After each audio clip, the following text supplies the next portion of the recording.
Good evening. My name is Brittany Ewing, and I am a graduate student at the University of Houston downtown.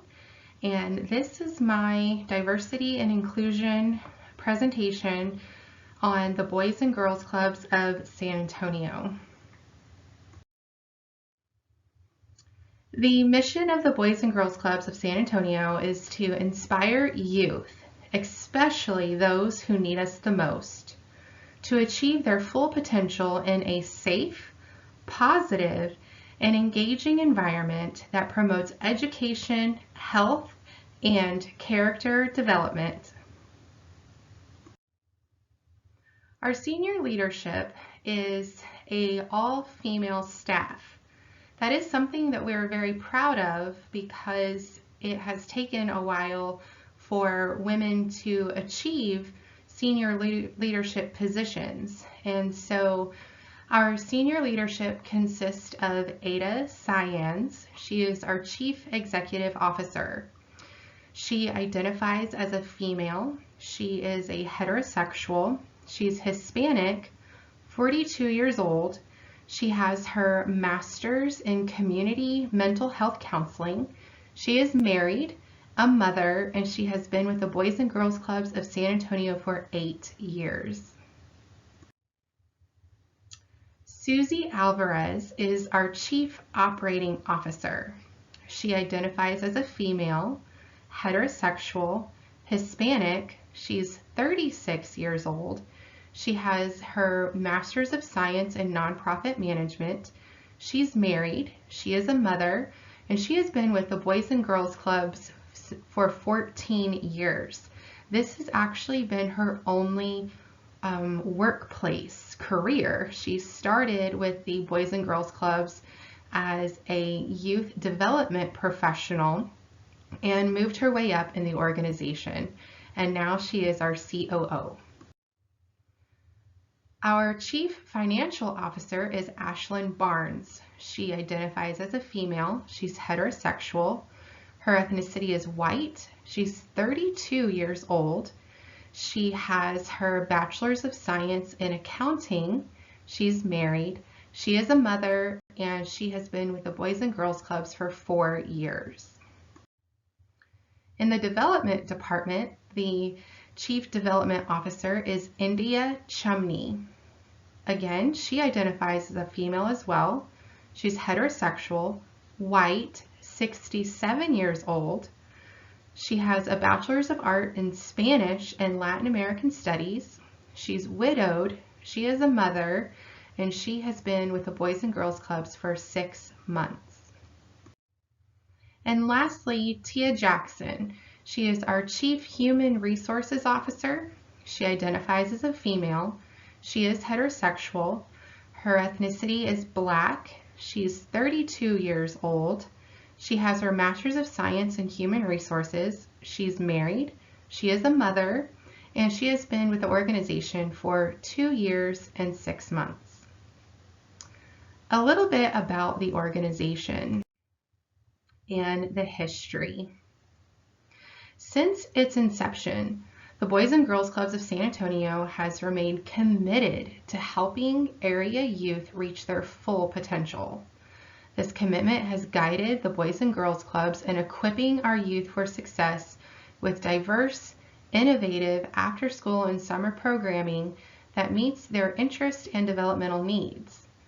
Over the years, the Boys and Girls Clubs of San Antonio's programming has evolved to meet the changing needs of the community while never wavering from the core belief that every single child, regardless of their income level or their zip code, should have access to high quality, out of school time programming in a safe and positive environment with adults who care about them and who provide positive role models. The Boys and Girls Clubs of San Antonio opened its doors in 1939. And over the years, the clubs have grown in stature, membership, and facilities. But in 1939, we were not known as the Boys and Girls Clubs of San Antonio, but only the Boys Clubs of San Antonio. And back then, only boys were allowed. In 1963, Congressman Henry B. Gonzalez presented President John F. Kennedy with a gavel and handmade box created by the members of the woodworking workshop of the Boys Clubs of San Antonio. So that's really special that they were able to make that for the president. On the heels of the sexual revolution and the women's rights movement, the Boys Clubs finally opened its doors to female club members. However, one thing that is really interesting is that it was 15 years later, after opening its doors to female club members, that the organization finally changed its name to the Boys and Girls Clubs of San Antonio. So in 1991 is when that change finally took place. Again, in 1991, President George H.W. Bush and Barbara Bush visited the clubs and extended Boys and Girls Clubs of San Antonio the honor and recognition as a point of light. And in 2017, the Mays Family Clubhouse became the first building to be built by the organization from the ground up. And it became the 6th clubhouse in San Antonio serving area youth. In 2018, Boys and Girls Clubs of San Antonio received an honor award for education and career development for its Young Achievers program. Young Achievers focuses on college and career readiness and helps high school students explore their post-secondary education opportunities and options. In 2019, Boys and Girls Clubs of San Antonio received the Health and Life Skills Honor Award for its Culinary, Health, Education, and Families program, Chef. The Mays Clubhouse has a full culinary kitchen where it teaches students and young kids about the benefit of healthy cooking, nutrition, and healthy lifestyles.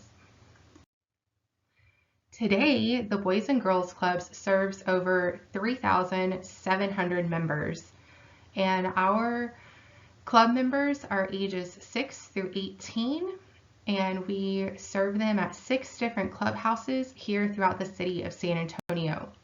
We also have after-school extended day programming in 19 elementary and middle schools here in San Antonio within the Harlandale Independent School District. So the demographics that the Boys and Girls Club says that we serve and that the children who need us the most are 5 to 10-year-olds, which is about 66% of our service demographic, 11 to 13-year-olds, which is about 26% of our club members, and 14 to 19-year-olds, which is about 8%. 84% of club members are Hispanic, 7% are Black, 4% are white, 4% are mixed races, and 1% identify as other. 97% of all club members live below the federal poverty line. And the service area that the Boys and Girls Clubs of San Antonio is within, those neighborhoods are in the bottom 20th percentile of San Antonio household incomes. And the average household income of the neighborhoods that we serve is anywhere from $12,000 to $18,000 a year.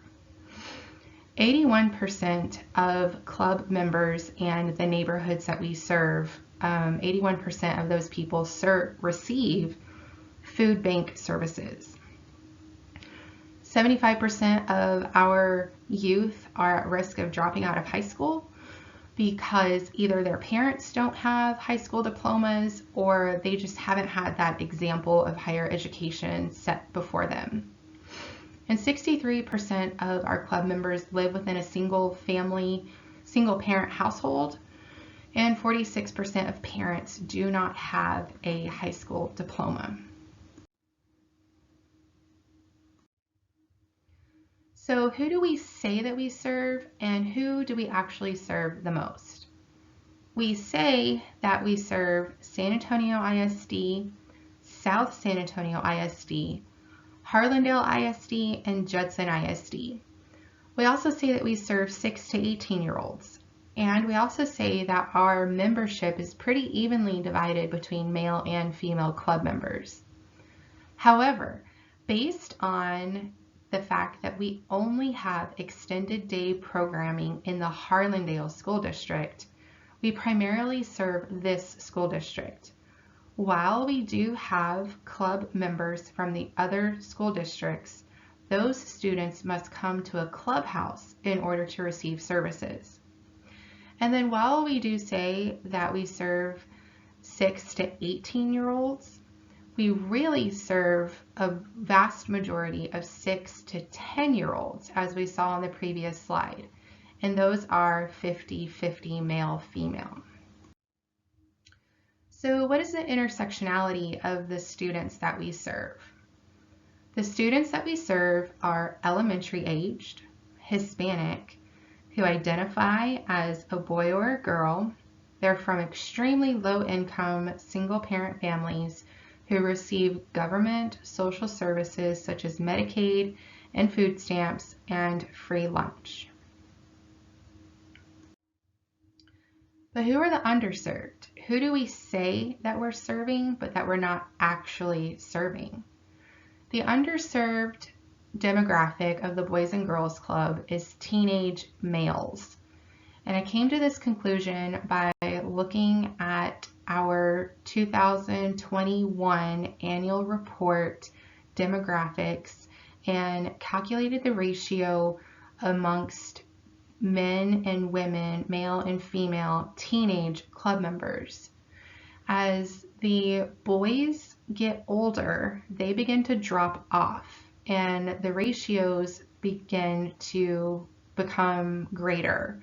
So right now, amongst our teen members, we have a 2.7 female to 2 male ratio. And why is this? Why are the boy club members dropping off as they get older? I really think it's because of an invisible structure at the Boys and Girls Clubs of San Antonio and a problem that we have in our hiring process. So in 2021, we had 234 part-time staff members. 28% of those were male and 72% were female. We had 66 full-time staff, 19% were male, and 81% were female. I believe that the hiring practices of the Boys and Girls Clubs of San Antonio is creating inequities for its club members. Male members need male staff role models. And as male club members age, they no longer connect and relate to the female staff. And so they leave. When a young man is being raised in a single mom family, and when they are at a clubhouse of a predominantly female staff, I believe that those young men are missing vital and essential male relationships in their lives. And so this needs to be a gap that we work to fill. So here are my suggestions on how we can improve. The Boys and Girls Clubs of San Antonio needs to explore ways that would not create discrimination against female applicants, but we need to explore ways to hire more men, especially in our teen programming. I spoke to one of our male directors today, and he said prior to the hiring of 3 of our recent male hires, he was one of the only men in a director position.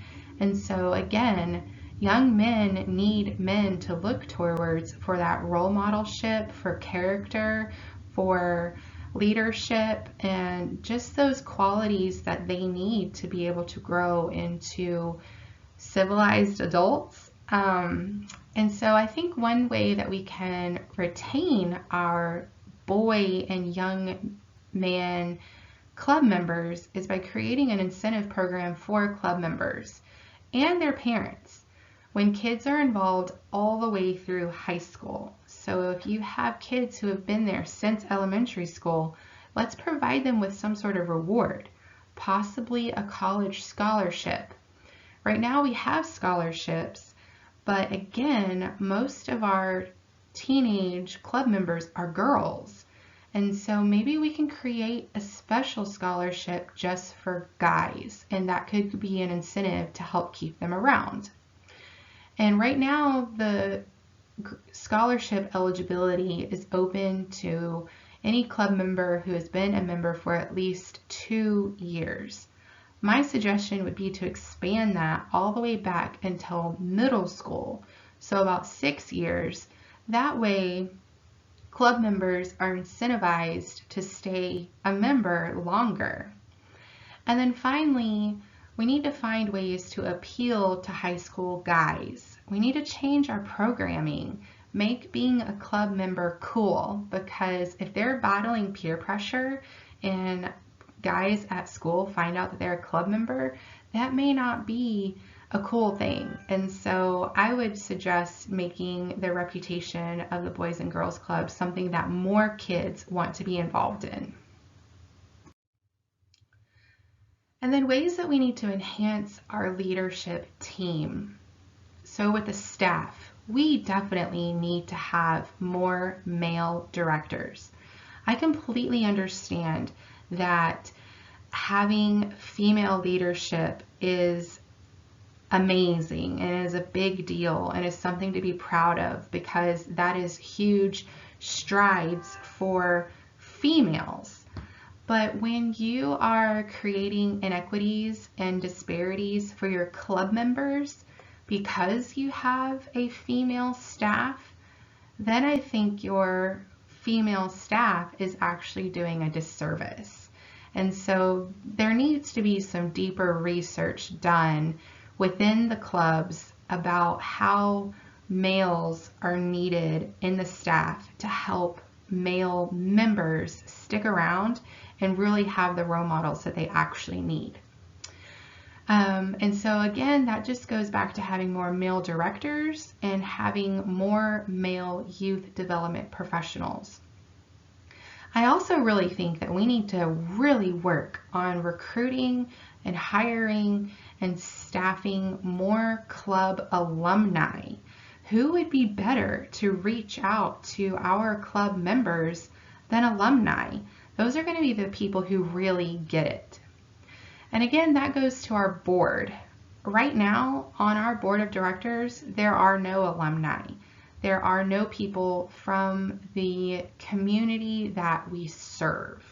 And so I would suggest that our board needs to really work on ensuring that we have alumni on our board and that we also embrace diversity amongst socioeconomic situations and classes.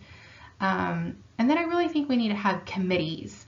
Right now, the way that our board is set up is it is a give or get of $1,000. So you either need to donate $1,000 or you need to raise $1,000.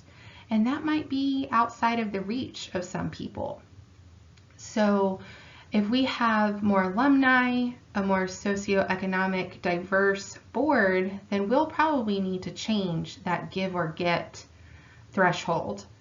And if we're not going to change the board member qualifications, then we definitely need to have committees of parents, of members, and of community members who can bring that representation to the board. And lastly, my final thoughts. I really thought I was going to come to this workshop with the assumption, I came to the workshop with the assumption that I was going to be told that just because I'm white, I'm racist. I came to the workshop thinking that I was going to be told that because I'm white, I'm guilty of all racism, and that because I'm white, I have privilege and I'm exploiting, minorities, and I'm exploiting all these things. And so I was really pleasantly surprised when that's not what critical race theory is about. The way Dr. Robertson explained it to me, or at least the way that I heard, is that when critical race theorists say that just because I'm white, I'm guilty, or just because I'm white, I'm racist, that even in and of itself is a racist statement and is a minority thought of critical race theory. So I was very, very surprised to learn and to realize that I'm not just walking around with this, letter R on my shirt just because I'm white. However, some of my realizations were the fact that I don't recognize my privilege. I don't recognize all of the areas where I have been blessed, or I do have privilege just because of the fact that I'm white. And so I am recognizing that a little bit more. I'm trying to be more sensitive to that. And another realization for me was all of these systemic barriers and how things were strategically created from the beginning of our country, whether intentional or not, whether with maliciousness or not, these systems were created. I was kind of astonished by how big this problem is, and it really, really broke my heart knowing that as a fundraiser, money isn't going to change this. There's been millions and millions and millions of dollars, billions of dollars pumped into some of the most socioeconomically challenged neighborhoods without much gain and without much change. And that really breaks my heart, and it's really frustrating as a fundraiser, feeling like my efforts are pointless, but I know that they're not, and I know that we are making strides towards improvement. And so it was just a big astonishment to me. One of my epiphanies was that maybe I'm in the wrong career. Maybe I am getting really frustrated and burnout on fundraising. And whenever I'm finished with this degree program here at University of Houston downtown, I've decided that I'm going to pursue my second master's degree in clinical mental health counseling. And I really want to go into counseling. I feel like I'll be able to make bigger change there on an individual level. And my biggest takeaway from this entire class was that we just need to love like Jesus. I was very, very blessed, very surprised, very just taken aback that my professor is a born-again believer, and that he was very willing to bring theology into this class. And at the bottom line, at the end of the day, we are to love our neighbors as ourselves. And so my biggest takeaway from critical race theory is that I may not be able to change the world. I may not be able to change systemic racism, but I absolutely can change how I love people. And my goal every single day is to be Jesus with skin on, and to love my neighbors as I love myself, and to make sure that my love for Jesus is shown in the way that I treat others. So this has been my presentation on the Boys and Girls Clubs of San Antonio and the inclusion and diversity, and my recommendations for the organization. Thank you so much.